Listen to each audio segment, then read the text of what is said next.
to introduce Lana Adlawan, who's the Director of Library Services, and a little bit about Lana. She has a Bachelor of Arts in Community Service from UC Santa Cruz, a Master of Science in Library and Information Services from the Pratt Institute. Over her career, she's worked in Brooklyn, Sacramento, Oakland, and Sonoma. And before joining MCFL, she served as Division Manager for the Sonoma County Library, where she oversaw 9 library branches. She was born in that wonderful paradise of Honolulu, Hawaii. And she says that her push for equitable approach comes from growing up in such a diverse place. Her quote, "It's really been a lifelong commitment to learn from different people and different cultures. Growing up throughout my life, I've always been positively impacted by other perspectives. I think it's a wonderful way to be, and I think we can all learn from each other. And personally, I can't think of a better person to steer our library forward." So now I'm going to turn it over to Lana and her team. Thank you, Sue.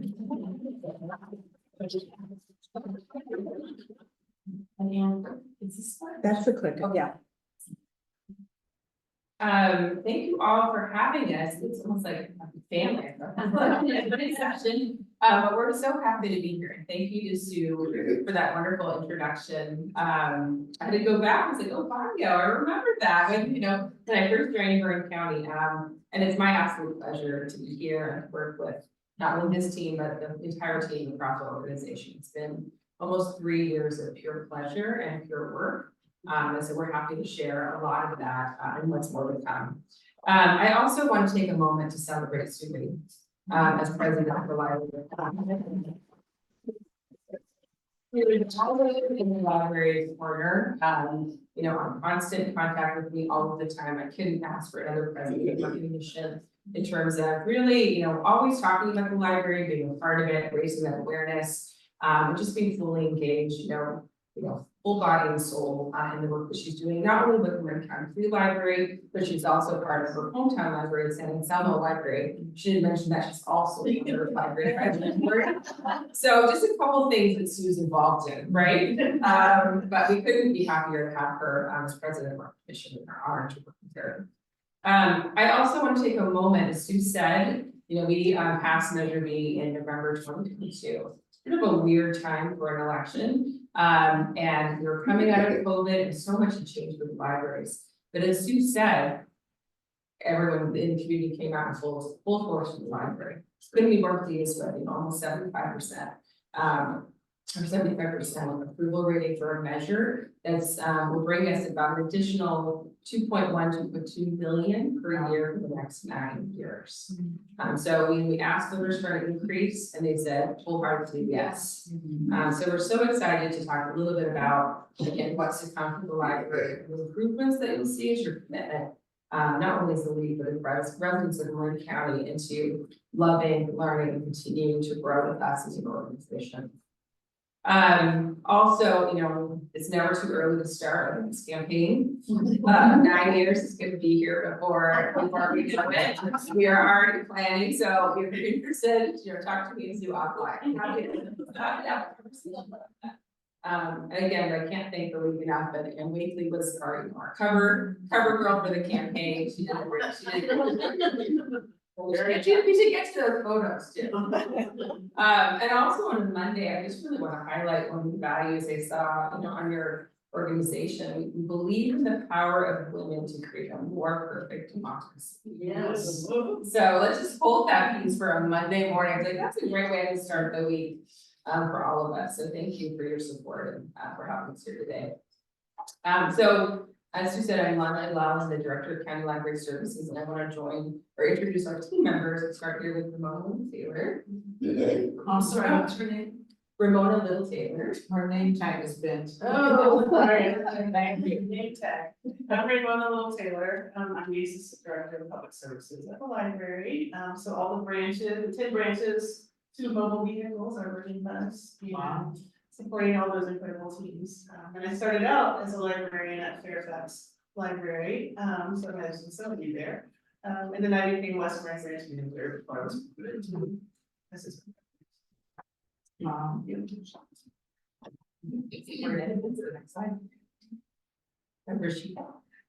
name is Rashida Starr. I'm the branch manager and education initiatives coordinator for the Marin City Library. That's a new program. I started in June of last year. So I'm still getting to know the community and getting to know our patrons. It's a beautiful library and the community is beautiful as well. It's been really good to get to know people and it's a great people. So thank you for having us. And hi, everybody, I'm Madeline Bryant. I am the manager, senior librarian, and education initiatives coordinator for the West Marin branches. So that includes beautiful Stinson Beach, Bananas, White Race Station, and Inverness. I'll talk more about our very broad service area out there. And I've been with them 2.5 years. Came here from Los Angeles Public Library. Wow. Something isn't working. Well, one person that wasn't able to join us today for this presentation is Natalie McCall. She's also one of our education equity initiative coordinators, and she's studying bottom. So we will share some of the stuff that's happening in the bottom, which is that she worked. While we're doing that, can you talk a little bit about the agreement with the school down in Marin City and how you're going the unique relationship? Yeah, I'll go into more detail during my slide. But we have with the South Dakota Emergency City School District, where we have CFL employees embedded in the school libraries. So we serve both the elementary school and the middle school. Our goal is to boost literacy across the board for that school district.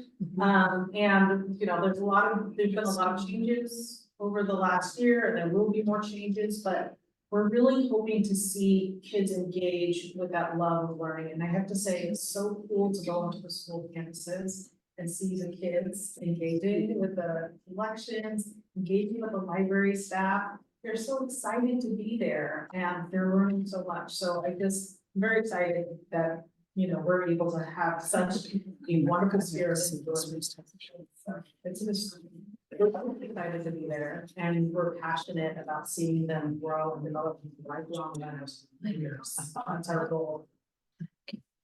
And for the library, we just grab the presentation, but this is our, you know, one of our true areas of impact. That's we're really putting the resources which the need is in the community.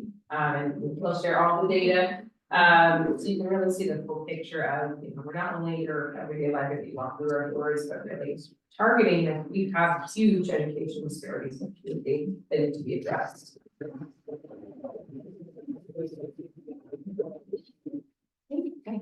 It seems to be working. Okay. So I did want to briefly note, this hangs in our library administration offices. This is a quilt that many of you know that Sue Green is a quilter. She produced for the. Wow. I welcome you to come to Suite 414 anytime you're in the Center Building, see the person on the back. There's actual little forms that are on the back. So we were so appreciative of Sue's talent and really honoring her as a commission, our president in our office. So thank you, Sue, again. Adorable. So this is us, and then Natalie McCall wasn't able to make it with us today.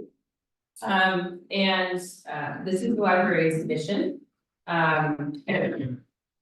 And we serve everyone, by welcoming equitable, inclusive opportunities for all to connect, learn, and explore, and really focusing in on 4 main targets of our community. So digital literacy, lifelong learning for adults, a place to be at home for children, family, caregivers, and for youth to thrive. And as a library director, one of the things that I hear most often is I didn't know the great did that. And it's usually said with a lot of awe and delight, because, you know, I didn't know the library had the Washington. I didn't know the library had the New York Times.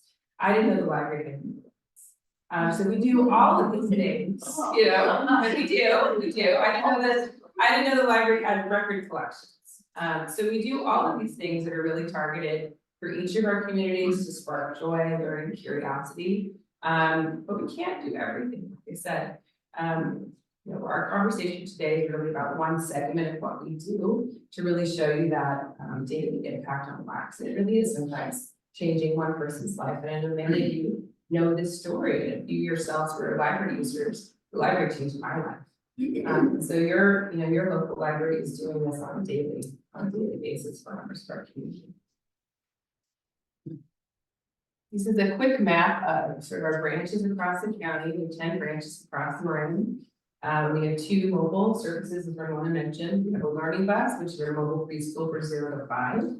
And it hits, I think about almost 10 stops a week in areas not served by our library branches. So really trying to be out in the community as much as possible to reach those early learners, often in a bilingual program. So first, we start early. We want to get those kids ready for school so they're successful in school. And the library is a huge part of that work.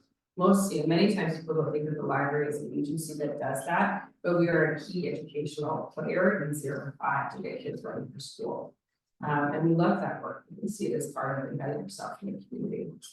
Our bookmobile also serves all ages. If I could have a little interactive graphic driving all over the county, the coastal communities, and really reaching people who may not be able to get to our physical locations.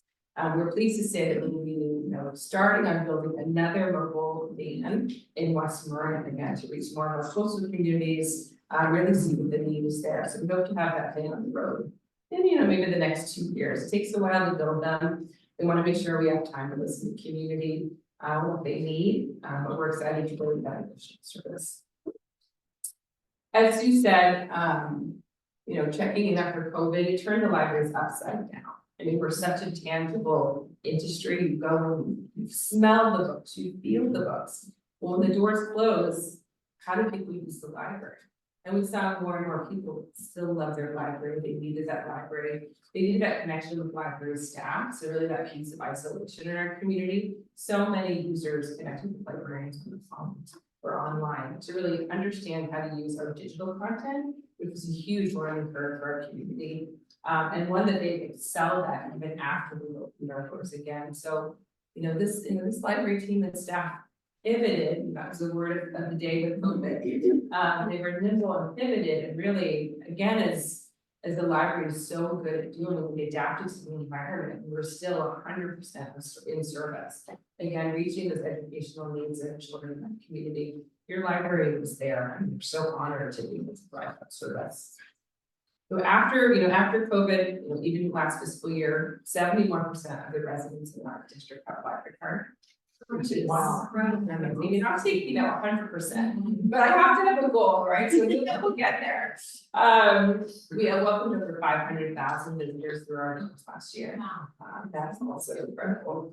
And then, like I said, the change that happened after COVID, we exceeded circulation last year.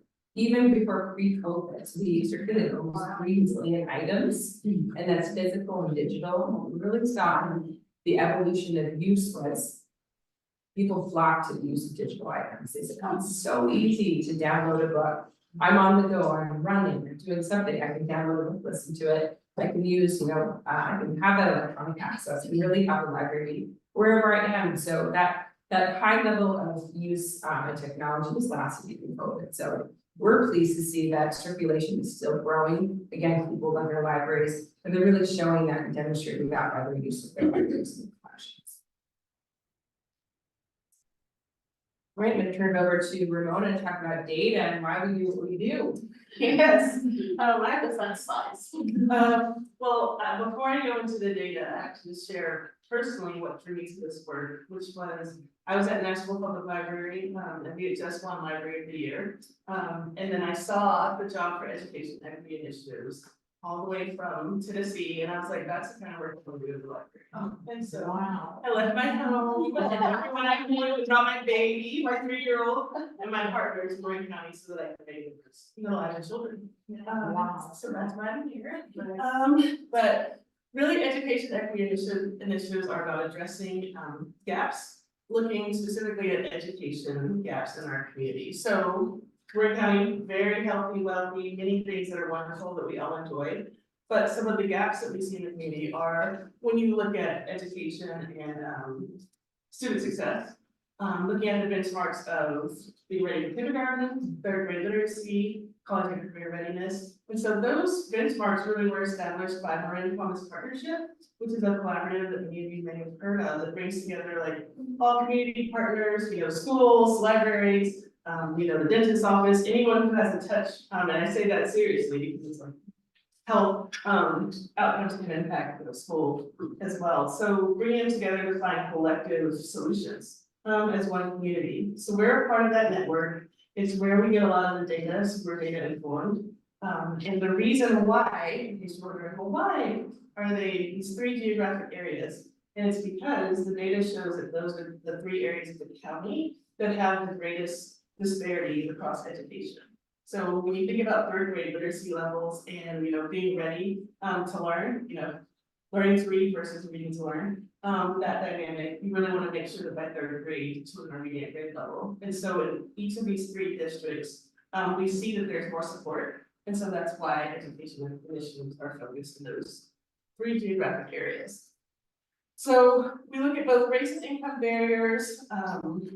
We also want to make sure the programming is relevant. So we really do look at like celebrating culture and celebrating our community as one way of like supporting students in their educational success. And we believe that reading is fun. So why not make it fun for the kids when we're doing the programs with them? And of course, we have relationships with partners.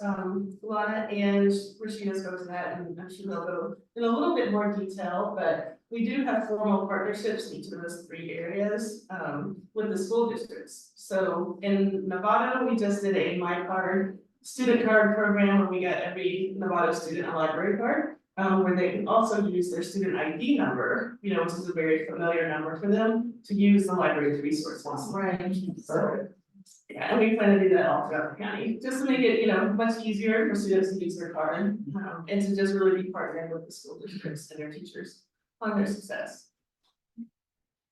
Let's see. So the goals, we do have education equity goals.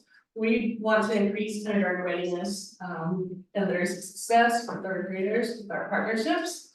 We also want to promote youth leadership. We have a Web Stars program, which started in Marin City over 2 years ago. It's now expanded to all 3 regions. And Web Stars are teen library employees who learn about working at the library, working on the staff. So they're paid and supported, and really do want to support them. So, the library is a great place to work. And grow their careers with us if they so choose. And we also create partnerships in addition to the schools, but beyond, we work with First Fund Marin and other community partners to support them. And we take that collaborative approach. It's like we're one community, we have to support each other, and let's not duplicate, let's support and figure out where we can all work together.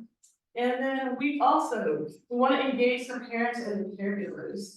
They're important, parents are usually your first teacher, and so we really want to value that role and support them in their development, as well as, equipping them with the tools to support their child's success. And last, we celebrate cultural heritage and identity. We all have a history and a story and a culture, and we just want to share that with the community and with each other. Those are our goals. Yeah. Okay, well, I'm going to talk a little bit more about Marin City. I'm also going to talk a little bit about South Nevada as well. But I'll start with what we're doing in Marin City. So Marin City has currently 3 locations and a 4th one just about to open up. We're embedded in the elementary and middle schools. We have the main branch, and then we're hoping very, very soon to be opening up a makerspace called the lab, where students can come, and I'll get into that a little bit more, and learn how to make things with their hands, but also learn about making computer programs, making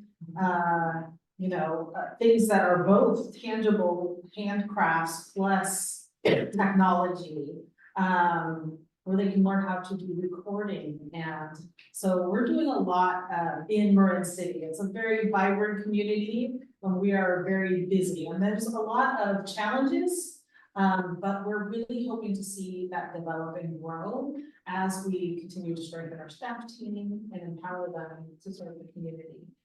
So, if anybody knows anything about Marin City, community partnerships are everything. Marin City has a very advanced network of community partners who come together, especially around the children.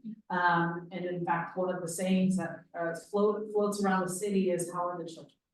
And the Hannah Project is one of the organizations we connect with, but that is their motto, and it is echoed throughout our community. So the library also asks, "How are the children?" And so our goal in connecting with these organizations is to make sure that there's wraparound care for the kids in our community and make sure that they're hitting those educational benchmarks. So we partner with Bridge the Gap. They do out of school learning with us. So when you have, so after school, we're doing STEM programs with the kids, we're doing phonics learning, we're doing, out of school, let's continue that education momentum that they have during the day. We also partner with them during the summer. They come to the library and the kids practice their reading. In fact, picture down at the bottom there are two kids working with a Bridge the Gap volunteer on their reading. And so we're working very closely with them. We partner with the Sausalito Library, of course, just sharing resources and talking about, how we can improve education outcomes for the kids in the community. We gather books to give away to kids through our Book Rich Environment program through the National Book Foundation. We get free books. It's a grant where we get free books where we're able to give those books to the kids. So, regardless of, where they're struggling, if they have a library card, we want to make sure that there are books and a home library in every home. So we're able to distribute those books very freely to the kids in schools, to kids at the library, and we're just making sure that they have books to read at home, because we want to have that be in school, at home, at the library. We want that reading to be happening across the board. And then we have our programming in branch. And we're going to talk a little bit about that culturally relevant programming.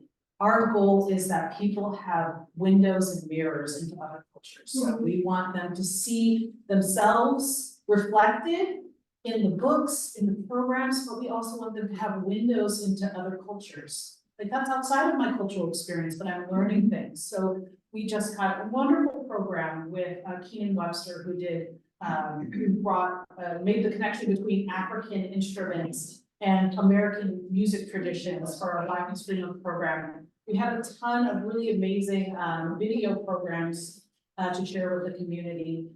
We're gearing up for our Ramadan story time, which is one of our most attended programs, where people from the community come in and read books about Ramadan to the kids. We're doing crafts and programs. It's just a really powerful program, and the community is very engaged in that. And we're just really excited to have that be an educational opportunity to learn about other cultures, to learn about different people. And so that's that's one of our goals in-house. So for the maker space, we've got a ton of things. So in the picture below, you can see those girls. They've got those fuzzy scarves, so they make those scarves. Okay, so that's the first program that we've really been working on with the kids, that and computer programming. I'll get into that. Is they're learning how to sew those scarves, but they're light up scarves, and so they're learning how to program that little string of lights that's in the scarf, so they can push a button and have it flash different colors. Or match their outfit. We were talking about. Let's talk later. No, we're really wanting the kids to get used to making both with their hands. We know that has good educational outcomes with that too. Fine motor skills is part of that learning. But also just kind of the programming and learning that as well. So that is some of the things that we're doing there. We already have computer programming classes that are run out of the Makerspace as it is. The Makerspace is housed at St. Andrew's Community Church, right there in Marin City. So it's right down the street from us, and it's easily accessible by folks in the neighborhood. We're hoping to have drop-in hours. We're hoping to have, time for people to come and schedule time. So that's going to be opening up officially very, very soon, so stay tuned for that. And then finally, our school partnership, which I mentioned before, it has been really powerful to see how the kids are engaging with the school library, and to have that, they don't have to come to us because we're coming to them. They are learning about books, they're learning about how to find information, and that is gonna be so key, as you well know. Being able to find information is a huge part of being able to be civically engaged. So we're hoping to start them young, and I'm just so excited about future partnerships, maybe with League of Women Voters, to like start sowing those seeds of future voters, you know, how do we get kids to understand the value for voting? Like, that would be something that we would love to explore in the future, so. Yeah, that's some of the things we're doing, and if you have questions, please. In your digital literacy, work, are you doing anything to help the kids discern misinformation or disinformation? Yes.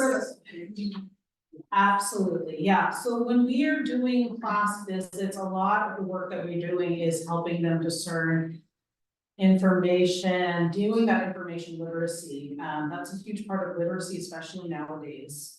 Kids have tablets, they have phones, they've got the whole internet at their fingertips. How do they vet sources? How do they know that that paper they're writing isn't written by AI? How, you know, all of those things that are coming up, the wave of the future, they're dealing with things that we never had to as students. And some of it is the same, but some of the misinformation has become just so much stronger with the speed of the internet and the accessibility of the internet. So that is a huge part of our goal, as well, absolutely. And we continue to work with kids and with school administrators on that, because we really want students to not only know how to find information, but find the right information. So thank you for asking questions. So that's Marin City. I'm gonna switch gears and go to South Lovato. So you may not know this, but I started off, you know, as of last year, I was a children's librarian at South Lovato. So this is coming home for me to share Natalie's slide. As Lana mentioned, South Lovato has a partnership with the Nevada Unified School District. The staff constantly have class visits coming into the library. They're actually embedded on the library, on the school campus. The land the library sits on is owned by Nevada Unified School District. So students frequently will come over to the library, they'll do class visits, they're doing that education, they're learning how to find information.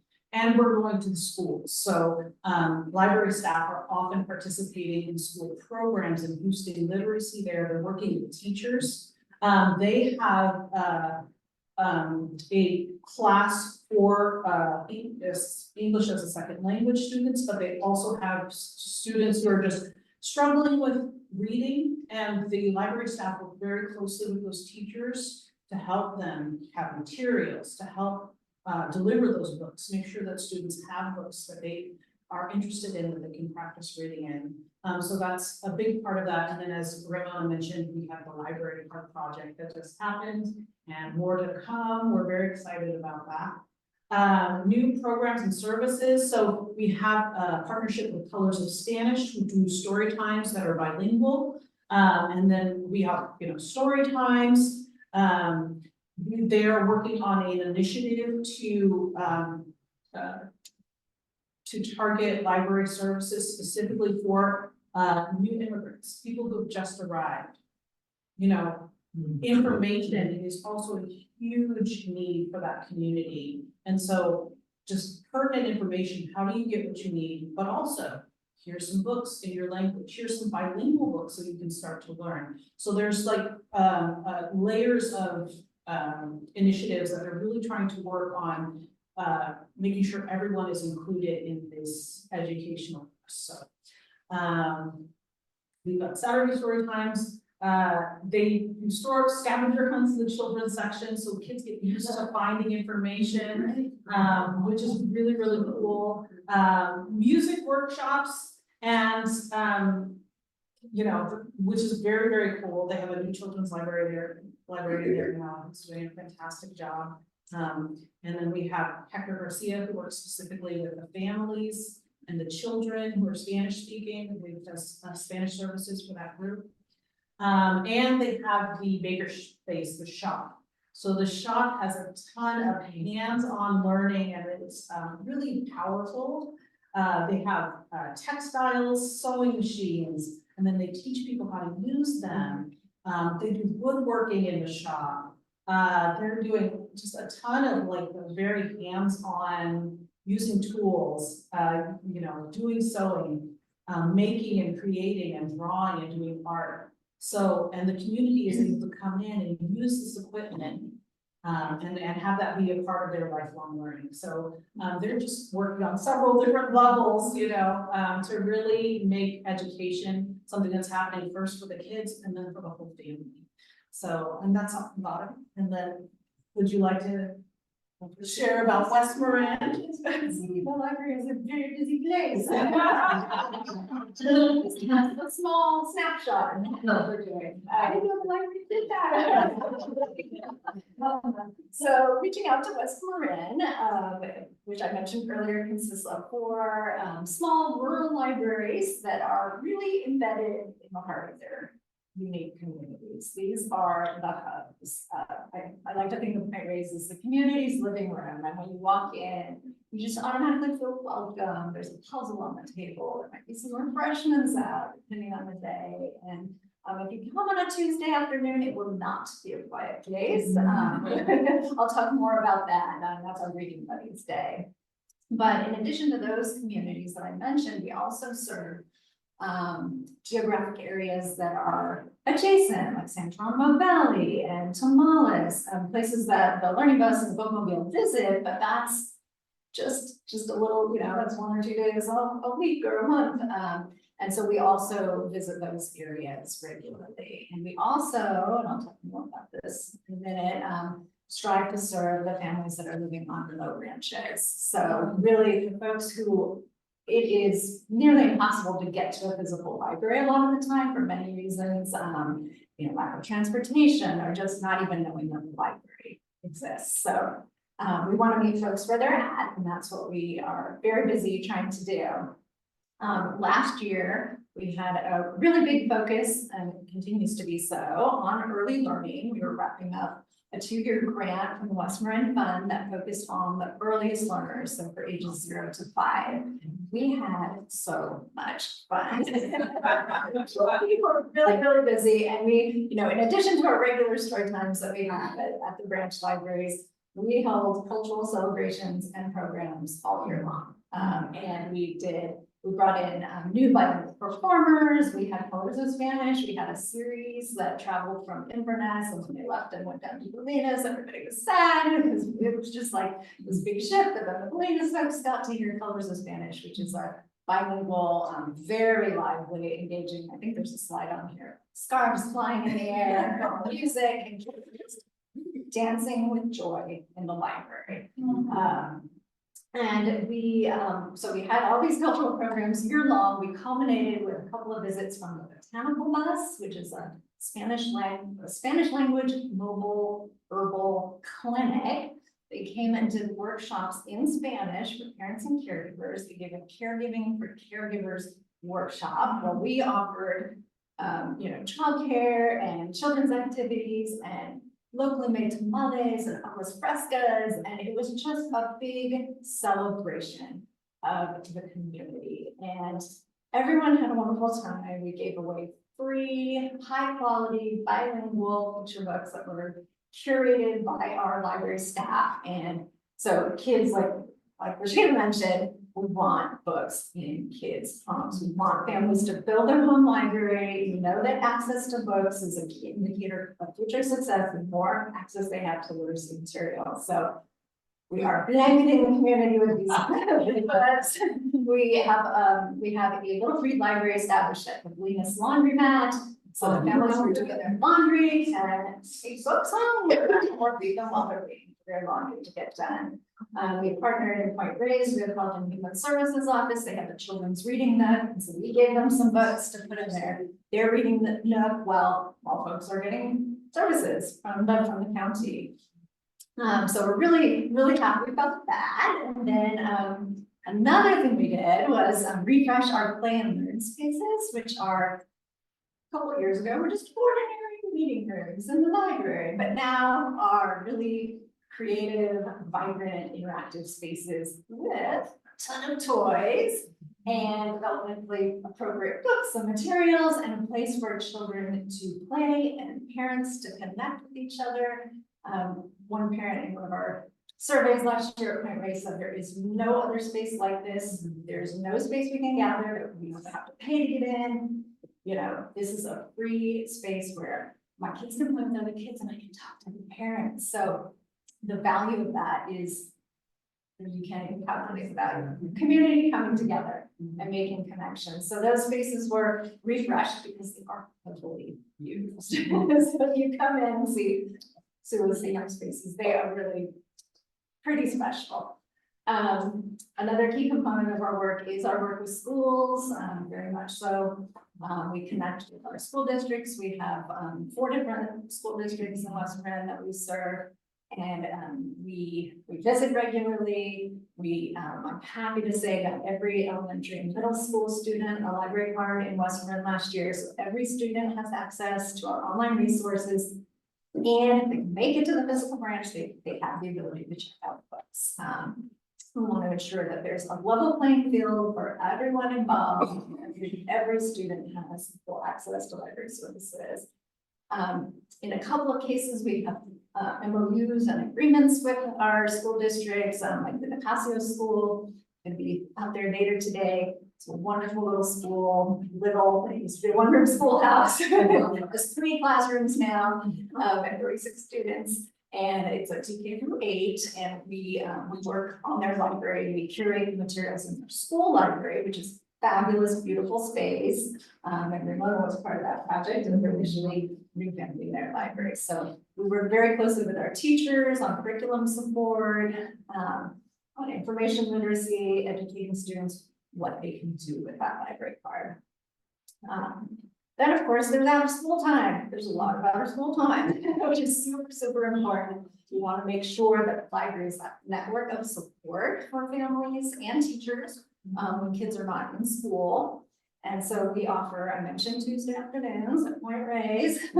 Our library staff go up to the school when school's getting out. We escort about 20 students down to the library. It's a short little walk. And they come for reading tutorials, information, literacy activities, and we make it fun. And these kids are having a blast. It is. We provide snack because they're ravenous after school gets out. And it's like an hour of beautiful panels. And they're having that positive library experience that I think these kids are really, they're gonna grow up, they're gonna remember that library experience. And I am convinced we're creating some lifelong library users and supporters that way. In addition to boosting their reading scores. We may have heard of Reading on the Ranches. It's a program that's been around more than 20 years. And this is a program during the summer. We go out to the most remote branches and visit the families who don't have access, who aren't able to make it into the library. We give them free books, we give them library information, we make connections. It doubles as a career readiness opportunity because we hire teen interns, paid teen interns in the summer, most of them who have grown up on the ranches themselves. They come back to help select the books, to take out to the ranches and implement the program. So it is amazing. We have a couple of partnerships. Partnerships are everything. We've partnered everything I've mentioned today. We partner with our preschools, we partner with our schools. Many of these things are happening outside of the library, in the communities, on the playground, at the park. So you'll see us everywhere. We have a couple of really interesting new partnerships with PRINSA, the Point Reyes National Seashore Association. They come and provide science activities after school for kids. So the library is a some possible big place. And looking ahead, so looking ahead, we have these three geographic areas that, and the three of us as education initiatives coordinators, we're getting our grooves since we're all relatively new in our positions. I still, after a couple of years, feel fairly new. So we're looking at building, we're looking ahead, and we're looking at planning. South Nevada in particular, we're creating programs, services, and events for children and families that really just inspire and love reading and storytelling. That includes, everything from collections and everything that we do.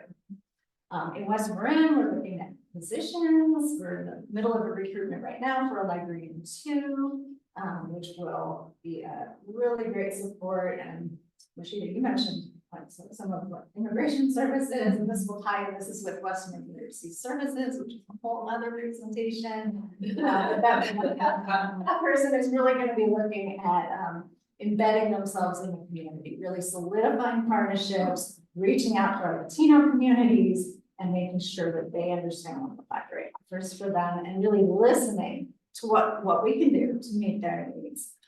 So we're really looking at that whole family support system and everything that we do. And that's in West Marin, and Marin City is also in the process of building a strong team, where she is going to get some good people on her team. She already has a great team, but it's going to be even better when she has more staff. And so she's looking really championing their city and all the Marin City locations, really improving that cultural responsiveness and really, again, being embedded in the partnerships and the cities. So. Wow, that was great. Wow.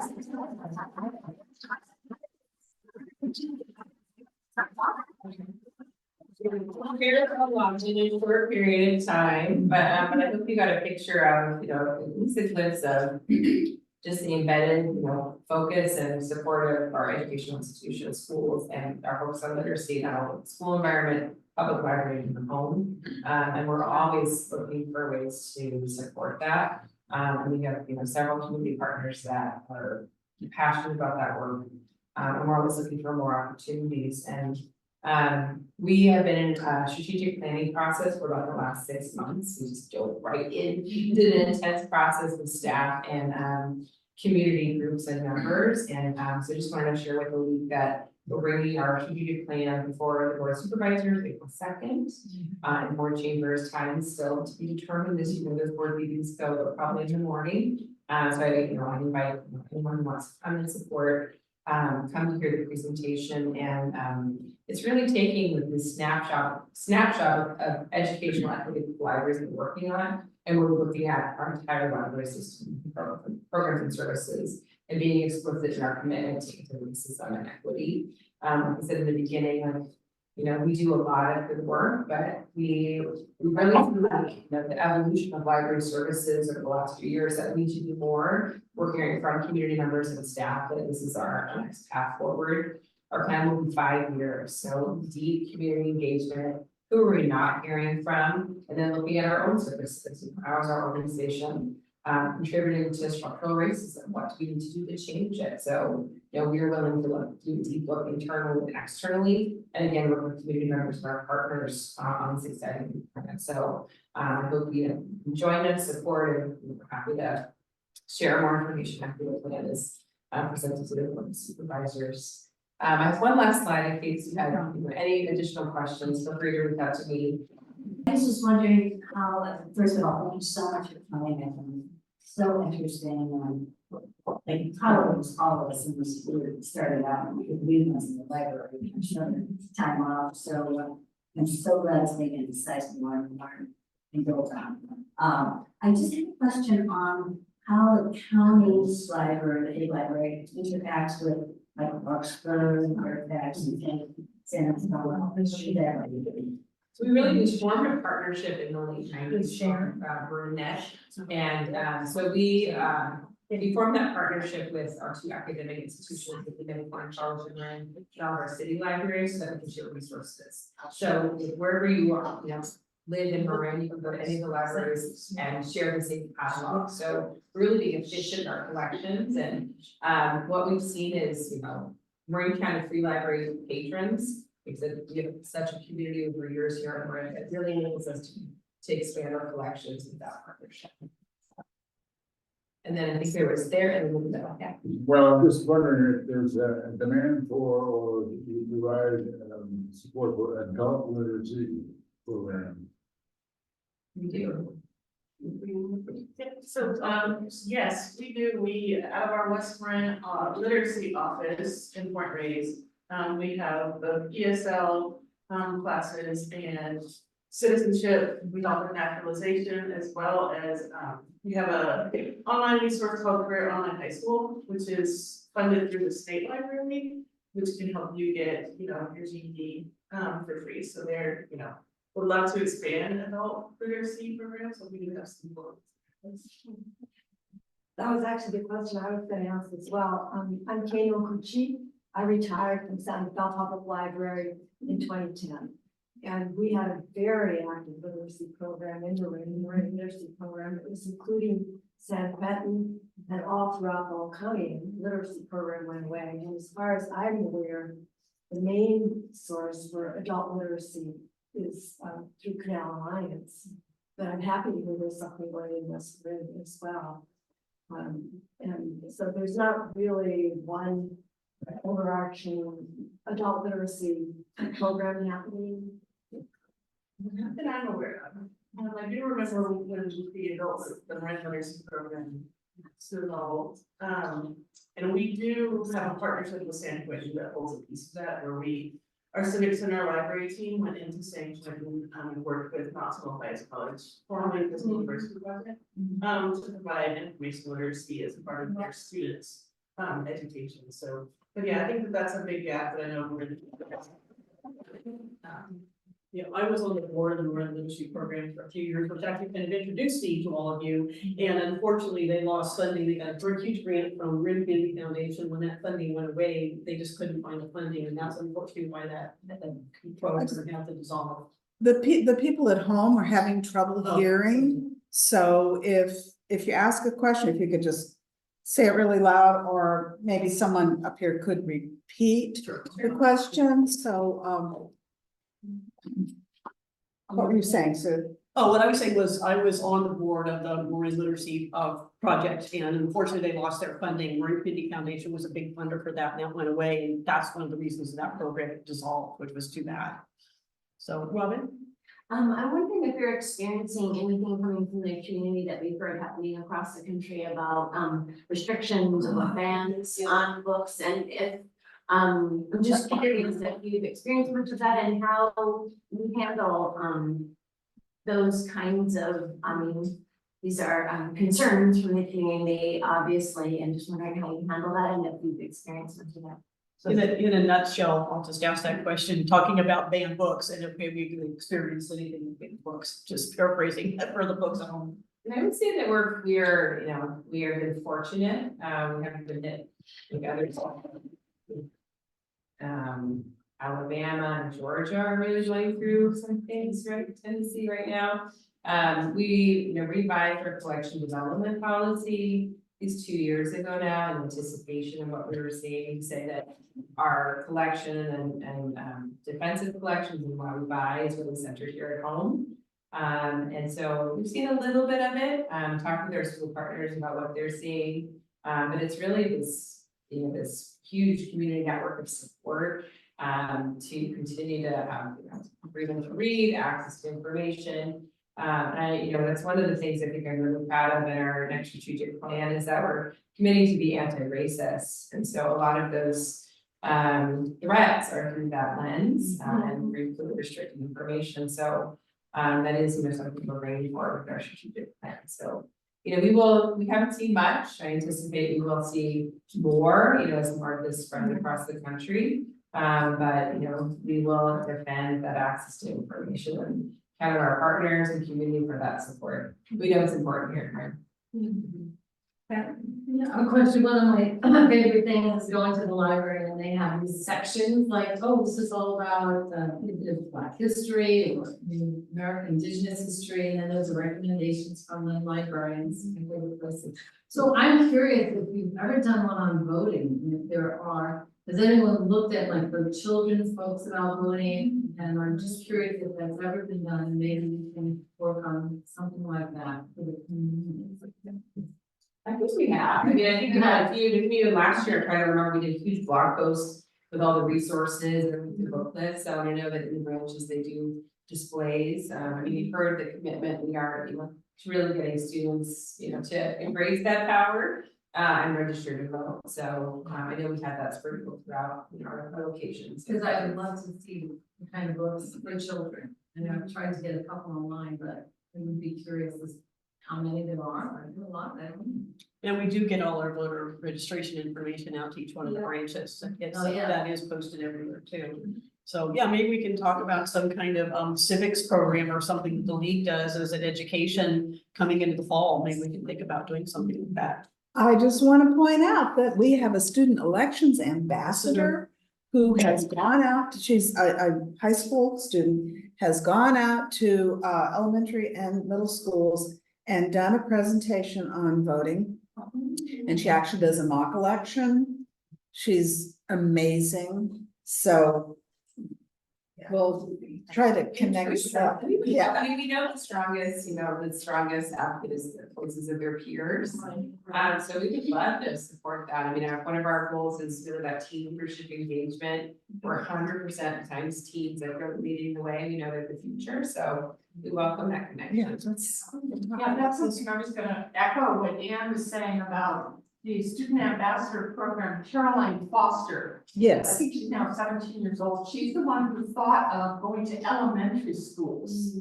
So she is going, I actually just went to one and helped her pass out pencils and stuff. She just had this group of 50 or so fourth graders completely engaged in not only voting for something, but how did they know what the information was, and was it correct if they were gonna vote for A or vote for B? And so it was, and really the light bulbs went off in the audience of these fourth graders to be educated before they voted on option A. It's just great. Just think about that. Two things. One, how do we donate books to the library? We have a bookstore in Novato, beautiful bookstore, if you haven't been, it's right on Grant Avenue. They accept donations. And what is it called? The book place.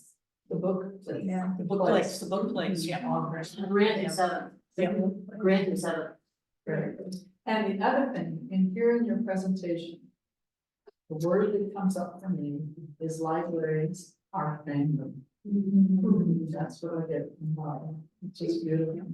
Thank you. Yeah, I think our last slide, showing stars in the air, how the library environment can be, and I wanted to put that in there because a core piece of our plan is joyful, our new strategic plan coming is joyful learning, and there's so much joy that happens, in a minute in the library, in a day in the library. I mean, we want to be sure to celebrate that and capture that. As like again, coming out of COVID, it's hard to find places for connection, for all ages, and your library is really one of those, and that's safer. You're so excited coming together today, so that connection is real, and it's really a wellness factor in our lives, and the library is really a place for that. And one thing I want to be sure to not forget to mention is that we also have some commissioner or other commission vacancies. So in District 3 and District 4, those are the 2 seats open right now, and so we're happy to share information. But if you're interested in becoming more active in the library or on the advisory board, we have a great group, and so happy to I was gonna put a pitch in for that too, because I actually saw this presentation at the February meeting and I came away so excited about it. That I said this would be perfect for our program today, but this is what I get to hear every month. And every month on the second Wednesday, we meet from 4 to 6 and we go around to the branches and we hear these kind of things. And it just really makes you feel so good about your libraries and the new things that they're adding all the time. So seriously, if you're in District 3 or District 4 and you're looking for something to do on the second Wednesday of the month from 4 to 6, come and join us. We're really a great group of people, but we go around to the different branches. We get around all around the county each month. Yeah, we get out to the ones in West Marin, and if you're out in West Marin and you're just taking a drive, stop into Bolinas, stop into Inverness, and just see what they're all about, because the energy there is so cool. One of my favorites is Inverness. I just think it's so cute. That little house out there. Too, and in District 3 and District 4, those are the supervisory districts. Yeah. Yes, yeah. Oh, Yeah, so check and you can make an application online and all that, but it really is a great way to be involved with your libraries and just to see what they're doing, because this is just part of Lana's team, and every single person I've met is so dedicated and so enthusiastic, and these people really put their heart and soul into their libraries. So, if we don't have more questions, let's give them another big round.